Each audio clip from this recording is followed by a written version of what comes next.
I still vividly remember the first moment I met Nathan. It was a crisp autumn afternoon with golden leaves gently falling outside the office window. I was struggling with a challenging report when he appeared, his warm smile and kind eyes lighting up the room. "Let me give you a hand," he said, and from that moment on, my life began a new chapter, filled with both sweetness and challenges. But perhaps I could never have guessed that behind that gentle smile lay a story full of complexities I was yet to face. My name is Lauren, I'm 29 years old, and I've been working at a media company in New York for almost 4 years. My job was stable, my colleagues were friendly, and I loved the feeling of being immersed in creative projects. Nathan, 3 years older than me, was one of the department managers, respected by everyone for his talent and dedication. He was the one who guided me through those early days at work, when I was still shy and lacking confidence. Our relationship began with working together on projects, late-night meetings, at the times he would casually bring me a warm cup of coffee. At first, I thought he was just being kind and polite. But gradually I began to notice his thoughtful gestures, the meaningful glances he gave me. And then, without realizing when, my heart started to beat differently around him. Our first date happened on a weekend when Nathan suggested visiting the aquarium. I hadn't expected him to choose such a charming place. We wandered through the vibrant tanks, watching the fish swim gracefully like dreams. Standing by the dolphin exhibit, Nathan bought me a small dolphin figurine, saying, "It will bring you good luck." Since then, that figurine became a cherished keepsake, a reminder of that beautiful day. We spent 3 years together, weathering many ups and downs in both work and life. Nathan always made me feel safe and genuinely loved.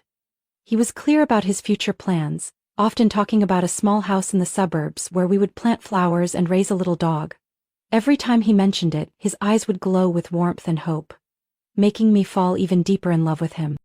On our 3rd anniversary, Nathan took me back to that very same aquarium. He led me to the dolphin tank, the exact spot where we had stood together for the first time. I hadn't yet grasped what was happening when he suddenly knelt down, holding a sparkling ring, and asked, "Will you marry me?" My heart burst with joy as I nodded through my tears. The people around us clapped and cheered, and everything seemed more perfect than ever before. But that joy quickly dimmed when I visited his family for the first time. Nathan's father was warm and welcoming, greeting me with a kind smile and cheerful stories. His mother, however, was the complete opposite. From the very first glance, I felt a coldness emanating from her. She didn't hesitate to criticize my appearance, implying that I wasn't refined enough to fit into their family. Her words were soft but loaded with hidden meanings, making me feel like an outsider in their lavish home. Despite trying to stay calm, I couldn't deny that Nathan's mother's words had hurt me. I started to worry about the future, wondering if I could ever truly fit in with his family. During sleepless nights, I asked myself if love alone would be enough to overcome all these obstacles. But then, I reassured myself that feeling anxious before a wedding was normal. I continued to bury myself in wedding preparations, pretending everything was fine. Nathan always said that as long as he was by my side, everything would become easier. I believed him, trusted in his promises of a bright future. But deep down, I couldn't shake off the growing unease inside me. Still, I chose to remain silent, to keep moving forward, not realizing that ahead lay challenges I had never imagined. I had thought that love and sincerity could help me get through any hardship, but the truth is, there are things that love alone cannot fix. And so my journey began to unfold. Not only the path toward marriage, but also the path to discovering the truth, to finding myself in this relationship full of surprises and turmoil. After accepting Nathan's proposal, I became immersed in wedding plans. I envisioned a cozy ceremony where friends and family from both sides would gather to share joy and love. However, things did not go as I had imagined. From the very first conversations about the wedding, Nathan's mother, Margaret, began to interfere in every decision. She called me daily, sending countless links to luxurious wedding venues, expensive bridal gowns, and even a guest list she had drafted herself. "Lauren, I think we should have the wedding at the Grand Lexington Hotel. It's the perfect place for a grand celebration. We need to invite at least 200 guests, including Nathan's business partners and my family," she said with a tone that left no room for disagreement. Every time I expressed a desire for a smaller, more intimate ceremony, Margaret showed clear disapproval.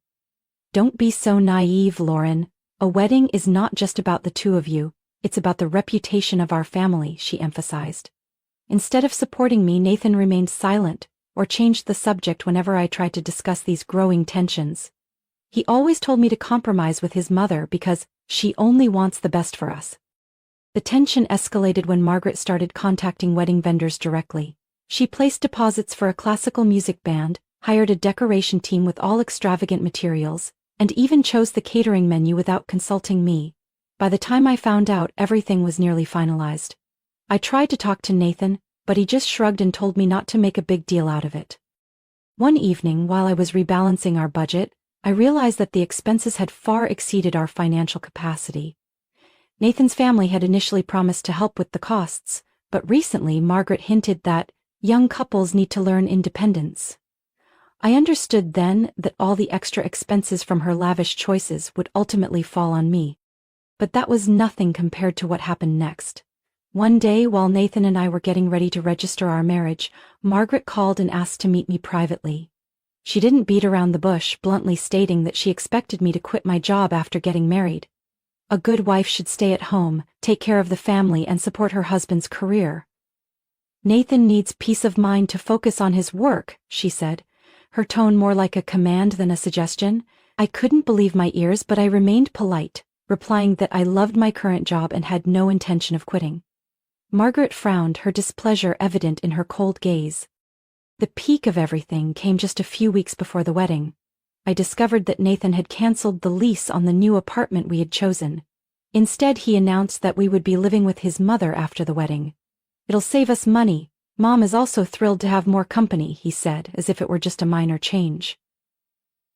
I was stunned. All my belongings, including the wedding gifts I had prepared, had been moved to Margaret's house without my consent. The harsh truth finally surfaced on the day we were supposed to leave for our honeymoon. I woke up early, eagerly double-checking our luggage and passports. But when I asked Nathan about the plane tickets, his answers were vague.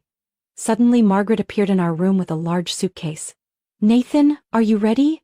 I don't want to miss our flight," she said, her voice filled with excitement. I froze. "Wait, why are you bringing luggage? This is our honeymoon," I asked, my voice trembling with confusion. Nathan, unfazed, responded, "I never said I was going with you. This is a trip to thank Mom for everything she's done for me. You stay home and get everything cleaned up." It felt like the world crumbled beneath me. I couldn't believe what I had just heard. In an instant, all the beautiful memories, all the sweet promises became meaningless.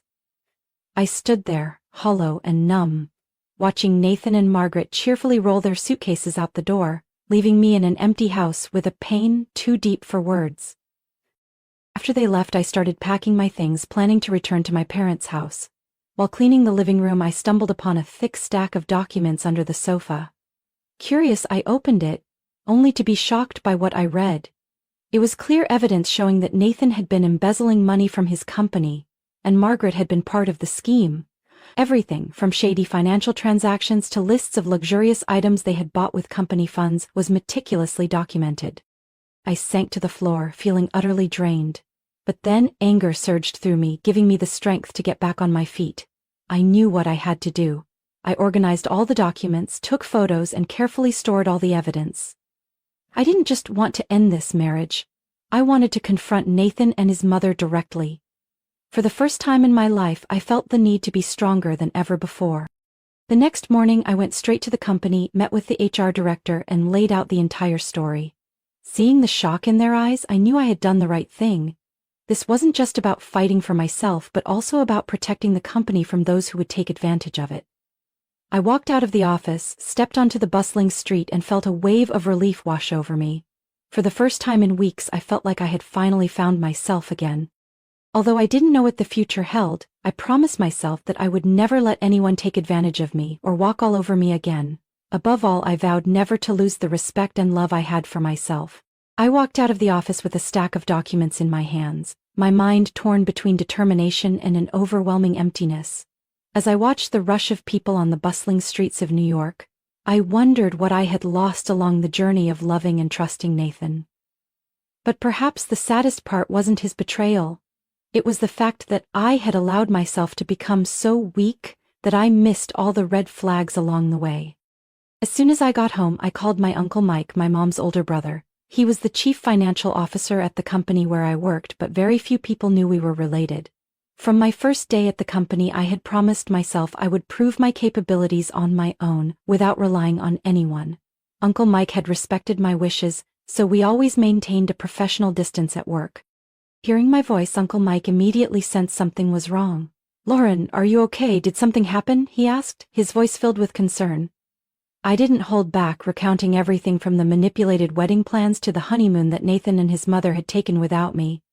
When I mentioned the financial misconduct documents, Uncle Mike fell silent for a long moment. "You did the right thing by calling me. Let me handle the rest." 2 days later, an emergency meeting was called at the company. Nathan had just returned from his trip with his mother, completely unaware of the storm waiting for him. As he walked into the conference room, I could see the unease in his eyes when he saw me sitting next to Uncle Mike and the other executives. "I heard you had quite an interesting trip," Uncle Mike began, his voice calm but his eyes sharp as ice. "But perhaps you didn't realize that while you were enjoying yourself, we uncovered some very interesting information about your financial activities at the company." Nathan looked bewildered. "What do you mean, Uncle? I don't understand." "Don't play innocent, Nathan," I spoke up, unable to hold back. "All the evidence is right here, including the detailed records your mother left behind. You've been embezzling company funds, and you even documented every lavish purchase made for her." With no escape route left, Nathan's expression shifted from shock to panic. "Lauren, I'm sorry. I just wanted to help my mom. She's always under so much financial pressure, and I didn't know what else to do. Please help me. You love me, right?" Nathan's pleas did nothing to soften my resolve. All the love and trust I had once given him had turned into pure disappointment. "Love is not about being used, Nathan. You chose the wrong path, and now you have to face the consequences on your own." When the meeting ended, Nathan was immediately suspended. The company initiated legal proceedings to recover the lost funds. Margaret, Nathan's mother, kept calling me, switching between pleading and threatening. "Lauren, you can't do this to our family. Withdraw the accusations and come back home. We'll work this out together." But I knew exactly what work this out meant. It would be empty promises and subtle manipulation to push me into a corner. I decided to block her number and moved back in with my parents. They welcomed me with open arms and heartfelt support. My mom cried a lot when she heard my story, while my dad quietly patted my shoulder, but I could feel the deep love in every hug. The divorce proceedings began shortly after. With the help of Uncle Mai and an experienced lawyer, everything went more smoothly than I expected. Nathan tried to delay things, claiming I was the one who caused all the problems, and that he had only been caught up in the situation, but all the evidence pointed to him as the mastermind, with his mother as his accomplice. The company decided to take the case to court, to reclaim the lost money. During this time, Nathan's family began to fall apart. Margaret, who had always been a strong, controlling woman, became isolated and withdrawn. She no longer appeared at family gatherings or social events. Neighbors started to gossip, and I heard she had fallen into a state of depression. Nathan's father, David, was the only person in his family for whom I still had some sympathy. He had always been polite and kind, but perhaps he was too exhausted from his wife and son's actions. He filed for divorce. "I can't live another day in this web of lies," he told me during one of our conversations. "Lauren, you did the right thing. I only wish I had seen it sooner." After the divorce, I focused on my work and started rebuilding my life. Uncle Mike suggested I transfer to another branch of the company, where no one knew about my story with Nathan. I agreed, seeing it as an opportunity to start fresh and distance myself from painful memories. Nathan, after being fired and left without support, began to spiral into a crisis. He lost the ability to work as no one wanted to hire someone who had embezzled company funds. The luxury items he and his mother had bought with stolen money were confiscated. They had to sell their house to pay off debts, and eventually Nathan had to rely on support from social organizations. Though the story ended with a lot of hurt, I did not regret what I had done. I had stood up for myself, protected my dignity, and regained my self-respect. Above all, I learned that sometimes loving yourself is the greatest act of courage. My life turned a new page when I received the transfer notice to the company's San Francisco office. The coastal scenery, sloping streets, and vibrant city life made me feel reborn. The new job not only helped me escape sad memories but also opened up new opportunities for personal growth. My colleagues at the new branch were welcoming. They accepted me without prying into my past, focusing only on what I could contribute to the company. Every morning I started my day with a run along the San Francisco Bay, feeling the fresh breeze and gazing at the Golden Gate Bridge in the distance. For the first time in months I felt a genuine sense of peace in my soul. I no longer had to face scrutinizing looks or deal with rumors. Here I was free to start over and build a completely new life. I began planning a trip to Italy, a place I had once dreamed of visiting on my honeymoon. But this time, it wasn't a trip for two.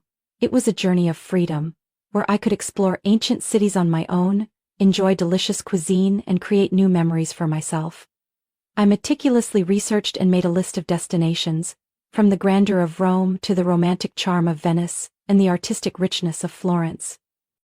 The plane tickets were booked and the hotels were ready to welcome me. Every time I looked at my detailed itinerary, a wave of excitement washed over me. This wasn't just a vacation, it was a symbol of liberation and reclaiming myself. I wanted every step on the cobblestone streets of Italy to be a step closer to the new life I was truly in control of.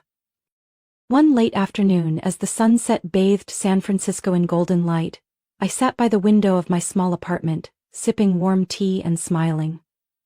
I had once thought my life revolved around Nathan and the expectations of his family. But now, I understood that I had the power to create my own happiness, and the journey to Italy would be the beginning of that new chapter. Though there were still moments when memories of the past tugged at my heart, I knew I had made the right choice. I had risen from the ruins, rebuilt myself, and refused to let the wounds linger any longer. When the plane took off, leaving American soil behind, I would leave all the pain behind as well, carrying with me only what truly mattered: courage, resilience, and faith in a brighter future.